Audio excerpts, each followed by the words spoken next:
गौर का रहने वाला गौरी, गजनी का रहने वाला गजनवी, और खिलजी का रहने वाला खिलजी, जयपुर का रहने वाला जयपुरी, इंदौर का रहने वाला इंदौरी।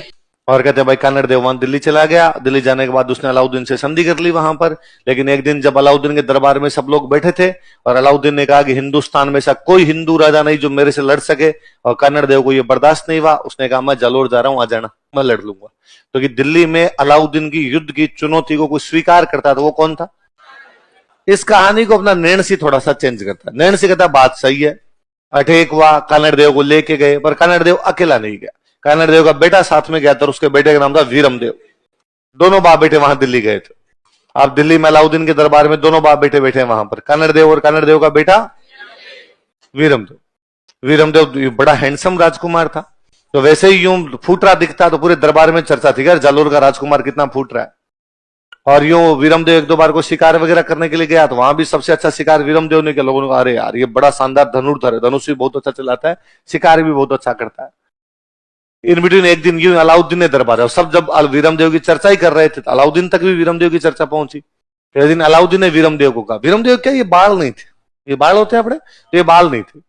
तो अलाउद्दीन ने वीरम देव को कहा कि अरे वीरम देव, जब भगवान बाल बांट रहा था तू कहां चला गया था रे? देख तेरे बाल ही नहीं। और पहले बाल नहीं होना अच्छा नहीं मानते थे, ये अब है सलमान खान शर्ट उगाड़ दें, शरीर पर बाल नहीं। पहले सारे अनिल कपूर सनी देओल टाइप के होते थे। दादाजी की उम्र के लोगों को देखो कान के अंदर से बाल बाहर आ रहे हैं, है ना? तो पहले यूं बालू टाइप के होते थे सारे के सारे। तो अलाउद्दीन ने कहा तेरे बाल कहां चले गए? अभी बेइज्जती है, जिस तुम हंसे वैसे सारा दरबार हंसा, और यार बेइज्जती हो गई वीरम देव की। वीरम देव उतना ही कूल, उसने कहा हाँ सुल्तान तुम्हारी बात सही है। जब भगवान बाल बांट रहा था तो मैं बाल वाले स्टॉल पे थोड़ा लेट गया, क्योंकि मैं उस स्टॉल पे 2 बार चला गया था जहां बुद्धि बन रही थी। क्या बन रही थी? बुद्धि। इसलिए जब मैं बाल वाले स्टॉल पे पहुंचा तो मुझे पता चला कि बाल समाप्त हो गए, क्योंकि तुम बाल वाले स्टॉल पे 2 बार चले गए थे। इसका मतलब है तेरे बाल तो डबल है, मान लिया खाली है ऊपर से, मेरे बाल नहीं है लेकिन बुद्धि डबल है। अब ये तो सुल्तान की बेइज्जती होगी ना वापस।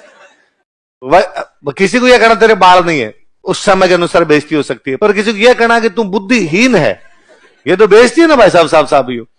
और सबको लगा अरे यार, और सुल्तान ने चुपचाप, सुल्तान सुन गया और क्या करता अब इस पे। सुल्तान ने कहा पंगा अपन ने लिया था, अपने बोले थे पहले।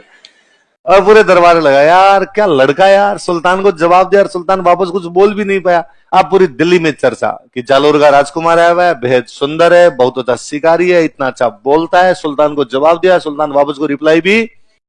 ये बातें अलाउद्दीन की बेटी तक पहुंची। अलाउद्दीन की बेटी का नाम था फिरोजा। फिरोजा की सहेलिया ने फिरोजा कहा कि और तूने वीरम देव के बारे में सुना कि नहीं सुना? उसने कौन वीरम देव? क्या बात करती, इंस्टा फॉलो नहीं करती उसको? हाथों हाथ फिरोजा ने वीरम देव को इंस्टा पे फॉलो किया। एक दिन वीरम देव सुबह सुबह जिम से वापस आ रहा था, फिरोजा अपने महल पर ऊपर खड़ी थी, लव एट फर्स्ट साइट। फिरोजा जाती है अपने पिताजी के पास। पिताजी कौन है? अलाउद्दीन। अलाउद्दीन को जाके कहा कि डैडी मैं शादी करूंगी तो केवल और केवल। अलाउद्दीन ने कहा लाहौल विला कुवत गुस्ताख लड़की, उसका मजहब अलग, अपना मजहब, वो काफिर है, उसे तेरी शादी कैसे की जा सकती है? और फिरोजा ने कहा कि नहीं पिताजी, मोहब्बत ये सब चीजें कहां देख पाती है। अलाउद्दीन ने मना किया। फिरोजा क्या मां नहीं थी? तो फिरोजा ने कहा देखो आज मेरी मम्मी होती ना तो मेरी शादी कर देती, और आप मना कर रहे हैं। तो अलाउद्दीन को लगा यार बच्चे बुरा मानेगी, लगेगा पिताजी मेरा ध्यान नहीं रखते। उसने कहा भाई रो मत, कर देंगे। अब अलाउद्दीन गया कानड़ देव के पास। उसने कानड़ देव को जाकर कहा कि कानड़ देव क्यों ना हम हमारी दोस्ती को रिश्तेदारी में बदल दें। कानड़ देव और वीरम देव दोनों इस शादी के खिलाफ, पर वो दोनों जानते थे कि यदि दिल्ली में बैठ के अलाउद्दीन को मना किया तो शाम से पहले पहले पकौड़े बना खाएगा। तो उन्होंने कहा अरे सुल्तान तू शादी करना चाहता है, ये तो हमारे लिए तो बड़े गर्व की बात है यार, पर हमेशा अपने तो रिवाज एक लड़की की शादी अपने से बड़े घर में करनी चाहिए, और तू सुल्तान है, तू किसी बड़े सुल्तान के बेटे के साथ, किसी बड़े राजा के बेटे के साथ, किसी बड़े नवाब के बेटे के साथ शादी करिए। जालोर तो इतनी बड़ी रियासत भी नहीं। अलाउद्दीन ने कहा ना ना, इसमें छोटा बड़ा क्या है, वीरम देव समझदार राजकुमार है, टेस्ट में नंबर भी इसके अच्छे आते हैं। अखबार भी डेली पढ़ता है, हिंदी इंग्लिश भी अच्छी है इसकी, और मैं शादी किससे करूंगा? तो अब दोनों बाप बेटों ने कहा कि चल ठीक है, तू करना चाहता तो हम तो कर लेंगे, पर हमारे पास रुपए नहीं, शादी के लिए रुपए नहीं। अलाउद्दीन के रुपए की चिंता मत करो, कोषागार से जितने रुपए चाहिए उतने लेके जाओ। कानड़देव वीरमदेव ने दिल्ली से खूब सारे रुपए लिए, जालोर आए, जालोर के किले का पुनर्निर्माण करवाया। फिर अलाउद्दीन को मैसेज किया कि हम तो ब्याह आज करें, तेरे जो जी में कर लेना। ये लव स्टोरी कौन बताता अपने को? नैन से कहता मैं तो देख ही रहा था, वही था। अलाउद्दीन ये जानता है कि जालोर जीतना पड़ेगा तो पहले क्या जीतना पड़ेगा? सिवाना। तो कानड़देव भी जानता है ना कि जालोर बचाना तो पहले क्या बचाना पड़ेगा। तो उसने सिवाना में अपने दो भतीजों को भेजा कि जाओ और जाके तुम संभालो इस किले को। एक का नाम था सातल देव और एक का नाम था सोमदेव। अब सातल सोम किले के अंदर बैठे, अलाउद्दीन की सेना किले के नीचे है। किले के अंदर जाने का कोई भी रास्ता। तो अलाउद्दीन घाघ आदमी था जी, उसमें कमीनापन जगीरा की तरह कूट कूट के भरा हुआ था। और उसने एक बंदे को पटाया, जैसे उसने रणथंबोर में रतिपाल और रणमल को पटा लिया था। यहां पर एक बहेल जाति का सैनिक है। कौन सा सैनिक है? एक बहेल जाति का सैनिक। उसको कहा कि तू किले के अंदर का यदि पानी खराब कर दे। उसको अब तरीका मिल गया था कि अंदर का यदि पानी में गाय का खून मिला दे तो ये लोग पानी पिएंगे, नहीं पिएंगे तो बाहर आएंगे तो ये थोड़े देर में ज्यादा, फिर तो मार ही लूंगा मैं इनको। तो उसने एक बहेल सैनिक को तैयार किया, उस सैनिक ने अंदर किले का पानी खराब कर। वापस अलाउद्दीन ने अपना नीचे सेना लेके पड़ा है। कानड़देव वीरमदेव बाप बेटे अपने ऊपर तैयार है सेना। फिर वही अंदर जाने के कोई रास्ते नहीं। इस बार फिर अलाउद्दीन ने एक बंदे को पटाया, उस बंदे का नाम था बिक्का दहिया। हर बार कोई ना कोई किसी ना किसी राजा से बनती नहीं थी, छोटी मोटी बातों पे लड़ाई हुई रहती थी, लोग इन चीजों का फायदा उठा लेते। अभी तक है ये, है ना, ये चीजें बदलती नहीं है। आज भी तो आप सुनते हो ना कि साहब ये बीजेपी का था, कांग्रेस में चला गया। अब पार्टी अलाउद्दीन और कानड़देव ने, ये बीजेपी और कांग्रेस है। अब भी तो जा रहे हैं ना, इधर से उधर और उधर से उधर। तो लोगों की प्रवृत्तियां बदलती थोड़ी, तो उस समय भी लोग होते थे। तो एक व्यक्ति है बिक्का दहिया नाम है, वो कानड़देव से कोई बात को लेकर नाराज है। अलाउद्दीन ने उसको पटाया। अलाउद्दीन को पता चला एक बंदा इनमें यूं नाराज है, उसको पटाया कहा भाई तू मुझे अंदर जाने का रास्ता बता दे। तो उसने कहा इस किले की दीवार जो है ना वो एक साइड से कच्ची है, और जहां से कच्ची है उधर से तोड़ ले, तोड़ के अंदर घुस जा। तो अलाउद्दीन ने कहा किधर से कच्ची है? तो उसने कहा ये तो मेरे को नहीं पता किधर से कच्ची है, पर एक तरीका है। राई होती है, राई सरसों जैसा बीज होता है राई। तो राई के बीज के लिए कहते हैं कि राई का बीज यदि धरती में डाल दिया जाए तो 2 दिन में फूटने लग जाता। मतलब धरती थोड़ा खोद के अंदर डाल दो तो वो जमीन फूटने लग जाएगी, राई का बीज बाहर आएगा। तो उसने कहा चारों तरफ तू राई डलवा दे, जहां से फूटेगा इसका मतलब वहां से जमीन क्या है? कच्ची। उसने कहा ठीक है। तो कहते हैं अलाउद्दीन ने घोषणा करवाई कि बस जिसके पास जितनी राई है लेके आओ। और लोग खूब सारे यूं आपके जैसे लोग थे, बोरियां भर भर के राई लेके गए। अलाउद्दीन ने मुंह मांगे दामों में खरीदी। हाँ बताओ 100 रुपए किलो, दो भाई 100 रुपए। बताओ कि 200 रुपए किलो। चारों तरफ राई डलवाई, जहां से राई फूटी इसका मतलब वहां से जमीन क्या है? कच्ची। एक मेरे जैसे कोई मार साहब थे, दूसरे दिन लेके गए बोरी भर के। अलाउद्दीन कहा हाँ भाई राई लाए। अलाउद्दीन ने कहा तोलो भाई। मार साहब राई लेके 2 रुपए किलो में तोलो। उसने कहा रात तो 100 और अब? अलाउद्दीन ने कहा राई रा भाव रात ही गया। क्या कहा? राई रा भाव, कि राई के भाव तो रात को चले गए। हिंदी की एक कहावत है आपके, अब पछताए होत जब चिड़िया चुग गई, उसका राजस्थानी वर्जन है राई रा भाव। तो इंटरव्यू में आपसे पूछ ले कि राई रा भाव राते गए, इसका मतलब क्या है? कि काम समाप्त हो चुका है ना। कोई काम समाप्त हो जाए उसके बाद कोई पहुंचे तब उसके लिए क्या वर्ड यूज में लिया जाता है? राई रा भाव। या कोई पूछे कि जालोर का किला किसके भाव बिक गया था, तो वो कौन बेच गया था? कौन बेच गया? यही तो सौदा कर गया था इस बात। अलाउद्दीन ने बिक्का दहिया खूब सारे रुपए दिए और रुपए देके कहा कि बयास मैं किले पे कब्जा कर लूं, फिर तेरे को बनाऊंगा राजा। बिक्का दहिया अपने घर पे गया, अपनी पत्नी को ले जाकर रुपए दिए। पत्नी का नाम था हीरा दे। क्या नाम था? और उसने बिक्का दहिया ने हीरा दे को जाकर कहा क्या पैसे पैसे करती है, और अब तो अलाउद्दीन करेगा किले पे कब्जा। किले पे कब्जा करके मुझे बनाएगा राजा, और मैं खुद न लिखना चाहूं राजा तन मेरी।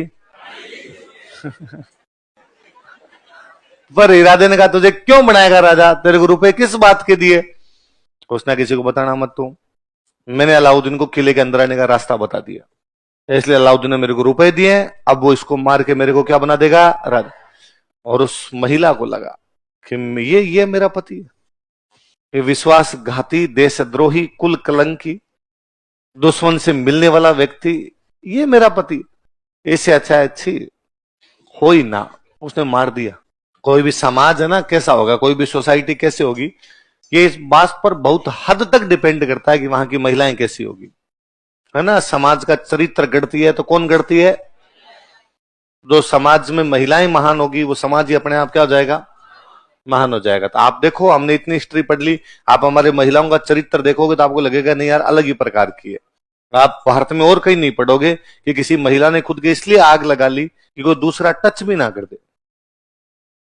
तो फिर यहां पर इस प्रकार की बात भी थी। कोई महिला जब इतना सब कुछ अपना आन बान शान की रक्षा के लिए अपना सर्वस्व न्यौछावर करने के लिए तैयार हो जाए, फिर उसकी औलाद भी वैसे ही करे। तो फिर अपने यहां पर इस प्रकार के लोग भी देखे गए कि साहब सामने सेना बड़ी है फिर भी वो लड़ने के लिए चले गए। इसलिए आज भी भारत में वीरता की जब भी बात की जाए सबसे पहले नाम राजस्थान है। बाकी लोग भी लड़े होंगे पर हम उस मामले में सबसे ऊपर आते हैं, कारण कि भाई महिलाएं उस प्रकार की थी। मैं कई बार और सोचता हूं कि देखो आप कब हमले होने शुरू हुए। हम पढ़ते हैं कि 734 के अंदर जो है बापा रावल मानमोरी को हटाकर चित्तौड़ पे कब्जा करता है, क्योंकि उधर से हमले हो रहे थे और उनसे बचाना जरूरी था। तो 700 से तो पड़ ही रहे। ये देखो हमने कितने हमले पढ़े कि कोई आपका बगुली शाह है, कोई सहाबुद्दीन है, कोई इब्राहिम है, कोई गर्जन मतंग है, कोई खुसरो शाह है, कोई गजनवी। लगातार लड़ाइयां लड़ाइयां लड़ाइयां, 500 साल लगातार लड़ाइयां। 700 से 1200, 700 से 1192 में त्राइन पे वो जीतने के बाद उनका दिल्ली पर कब्जा हुआ है। तब तक तो लगातार हार ही रहे हैं वो सामने वाली पार्टी। सामने वाली हार रही तो हरा कौन रहे हैं? राजस्थान वाले हरा रहे हैं, अपने इस बाउंड्री पर बैठे तो अपने ही हरा रहे हैं उनको। मैं कई बार सोचता हूं इन 500 साल का हमारे पास हिसाब यह है कि हमारा दुर्लभ राज लड़ा, विग्रराज लड़ा, हमारा पृथ्वीराज लड़ा, हमारा बापा राव लड़ा, हमारा खुमान लड़ा, हमारा गोविंद लड़ा। ये हमारे पास हिसाब है उनका। पर हालात ये थे इन 500 सालों के अपने राजस्थान के कि गांव के अंदर 16 साल से ऊपर के लोग नहीं थे, सारे मर गए लड़ाइयों में। इतनी लड़ाइयां हैं, जब दिल्ली आप लड़ाई के अंदर ही जी रहे हो तो जवान जवान तो सर लड़ाइयों में गए। या तो गांव में एकदम बूढ़े ठाडे बैठे हैं या ताबरी बैठे हैं। उन दिनों उन गांव को, उन खेतों को, उन घरों को संभालने वाली कौन रही होगी? इतिहास उसका कोई वर्णन नहीं कर पाता। और अनगिनत पता नहीं कितनी माताएं बहनें रही होगी जिन्होंने 500 वर्षों तक घरों की, खेतों की, गांवों की रक्षा की होगी और पुरुष को यह भरोसा दिया होगा कि तू लड़, तू घर की चिंता मत करना। यदि उन दिनों वो महिलाएं कह देते कि ना मुझे डर लगता है ना, तुम घर पे रहो, तुम ये खेत में काम कौन करेगा, आटा पिसवा के कौन लाएगा, सब्जी कौन ला के देगा, तुम्हें घर पे रहना है, तो पुरुष भी बाहर जा। पर उन्होंने पुरुष को कहा कि ना, इला न देनी आपनी, धरती नहीं देनी है ना, और कुछ भी हो जाए बाकी सब सहन करेंगे, धरती नहीं जानी चाहिए। उससे बड़ी बात कि एक महिला ने अपने पति को, अपने भाई को, अपने पिता को, सबको कहा होगा भाई तुम लड़ने के लिए जाओ, बोले घर हम संभाल लेंगी। केवल इतना ही नहीं किया, उन्होंने वापस अगली पीढ़ी को तैयार किया है कि तुम वापस जल्दी तैयार हो, लड़ना है। वो माए, कोई ऐसी महिला भी तो रही होगी ना, इसका युद्ध में पति भी मरा होगा, देवर जेठ भी मरे होंगे, और जो पिताजी का पीहर पक्ष है वो भी पूरा का पूरा शहीद हो गया। फिर भी अपने किसी 5 साल के बेटे को लेके यूं वो सोच रही होगी कि जल्दी ये बड़ा हो जाए इसको लड़ने के लिए भेजूं, और भेजे होंगे पता नहीं कितनी सारी महिलाओं ने। वो उन महिलाओं का चरित्र था, इसलिए राजस्थान का चरित्र इतना उज्जवल रहा, इसलिए राजस्थान की बातें इस प्रकार की रही। एक दिन मुझे कोई यूं पूछ रहा था, तो सर पहले अपने यूं सांगा कुंभा डाकी टाइप के आदमी हुए, अब क्यों नहीं होते? मगर पहले जब बच्चा पैदा होता था ना तो माँ सूंठ खाती थी। सूंठ क्या खाती? सूंठ जानते हो? सौंठ, सौंठ, सौंठ, अदरक। अदरक सूख जाए तो उसको बोलते हैं सौंठ। अब खाती इमली, है ना। तो टाबर भी कैसे हो रहे हैं? इमली जैसे हो रहे हैं। कहते हैं कि जब ये क्लियर हो गया था ना कि भाई अलाउद्दीन जालोर पर अटैक करेगा, तो फिरोजा मना करती है, और फिरोजा कहती है कि भाई आप मत करो अटैक। तो अलाउद्दीन ने कहा भाई वो मान ही नहीं रहे, शादी के लिए मना कर रहे हैं, लड़ाइयां कर रहे हैं, तो अब हमें अटैक ही करना पड़ेगा, क्या इलाज है? फिरोजा कहती है भाई मैं एक बार बातचीत करके देखती हूँ विरमदेव से। तो अलाउद्दीन कहता भाई ठीक है कर ले। तो उसने कहा मुझे जालोर जाना पड़ेगा, क्योंकि उसने फोन नंबर पे तो ब्लॉक कर रखा है मेरे को। तो फिर वो अपने यहाँ जालोर आई थी विरमदेव से मिलने के लिए, लेकिन विरमदेव उससे मुलाकात भी करता। तो अभी भी जालोर के किले के नीचे एक जगह है जिसके लिए कहा जाता है कि वहां पे फिरोजा आके गई थी। इसलिए कई बार तो लोग कहते हैं यहाँ पे शहजादी आई थी। कौन आई थी? प्रिंसेस थी वो, तो शहजादी आई थी। फिर लोकल लोगों ने फिरोजा का नाम फिरोजा याद नहीं रहा तो अपने वालों ने बना दिया फोफड़ी। तो कहते हैं हाँ फोफड़ी आई थी, फोफड़ी। कौन आ गई थी? फोफड़ी आ गई। कितना भला नाम है फिरोजा, कितना प्यारा नाम है। अपने वालों ने क्या बनाया? फोफड़ी बना दिया। फिर फिरोजा वापस चली गई यहां से। तो फिरोजा की मां नहीं थी, मैंने बताया था आपको। तो उसकी जो दाई माँ है वो कौन थी? गुलविश। तो गुलविश आती है यहाँ पे वीरमदेव से बातचीत करने के लिए। वीरमदेव के पास मैसेज करती है, भाई क्यों लड़ाई करे, फिरोजा तेरे से शादी करना चाहती है, शादी कर ले तो पूरा मामला ही समाप्त हो जाए। तो वीरमदेव रिप्लाई भेजता कि ना, मामो लाजे भाटियान कुल लाजे चौहान, जे मुंह परणु तुर्कड़ीन उल्टो हो गए भान। या तो सूर्य, मैं तो कभी सूर्य पश्चिम दिशा में उग सकता है, ना वीरमदेव किसी तुर्क कन्या से शादी कर सकता है। तो जब सारे रास्ते बंद हो गए थे तो बाद में उन्होंने क्या की थी? लड़ाई। तो फिरोजा ने कहता है जब हमला करने के लिए सेना आई तो फिरोजा ने कहा वीरमदेव को जिंदा पकड़ के लाना। तो वीरमदेव जिंदा मिला ही नहीं, इवन उसकी डेड बॉडी नहीं मिली। उसने कहा भाई जिंदा नहीं मिले तो मुर्दा लाना, फिर डेड बॉडी लेके आना। तो उसकी डेड बॉडी मिली नहीं, कारण कि वो युद्ध में उसकी हाथ कट के कहीं गिर गया, गर्दन कट के कहीं गिर गई, टांगे कट के कहीं गिर गई। फाइनली सैनिक जब ढूंढ रहे थे तो उसकी गर्दन मिल गई। तो गर्दन से पता चल गया भाई वीरमदेव डेड, बाकी बॉडी मिली नहीं उसकी। तो वहां दिल्ली लेके गए, उसकी गर्दन लेके गए और फिरोजा को ले जाकर कहा भाई ये मिली, हमें तो गर्दन मिली और तो मिला नहीं। फिरोजा ने कहा कोई बात नहीं, मैं इससे प्यार करती थी, शादी करना चाहती थी, ये नहीं माना तो मैं कम से कम देखूं श्रीमत, कभी मिली नहीं इससे, भरपलक निहारूं तो सही। तो अपने यूं कवियों की कल्पनाएं हैं कि थाली के अंदर उसकी गर्दन पड़ी थी, फिरोजा उसके चेहरे को देखने के लिए सामने आई तो गर्दन घूम गई, मुंडी थी वो थाली के अंदर ही घूम गई। वीरमदेव ने कहा मरने के बाद भी फिरोजा का दर्शन। फिरोजा कहती है कि तज तुर्कानी चाल हिंदवाणी हुई हमें, तज तुर्कानी चाल, तुर्कों की चाल छोड़ के हिंदवाणी हुई हमें, मैं हिंदू बनने के लिए तैयार हूं। मारा बोबोरा भरतार शीश न ढूंढ सोनीग्रा, हे मेरे सोनग्रा, मेरे 7 जन्मों के पति, मेरे से सिर मत घुमा, मैं तेरे लिए सब कुछ त्याग करने के लिए तैयार हूं। तो वीरमदेव मान थोड़ी गया, चक्री हो गया थाली। फिर फिरोजा वीरमदेव की गर्दन लेके यमुना में कूद जाती, सुसाइड कर लेती है फिरोजा। तो अपने आज भी अब तो रिवाज कम हो गए, पहले अपने अफीम का रिवाज खूब था, पश्चिमी राजस्थान में अब भी मिल जाता। तो अफीम जब देते ना, एक दूसरे को अफीम देते, मनुहारे क्या करते ना, तब उसमें ना खूब सारे दोहे बोलते थे पहले, अब तो लोग भूल भी गए।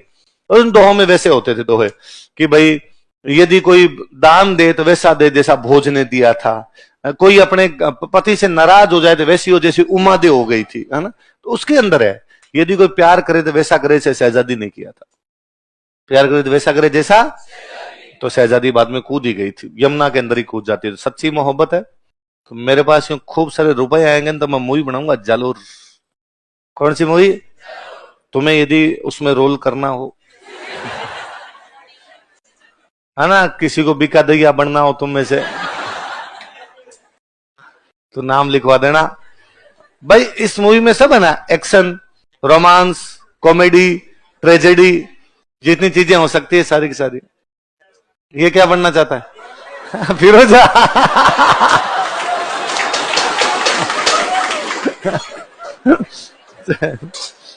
कि सर ये फिरोजा बनना चाहता हूं, ऐसे मत करो यार।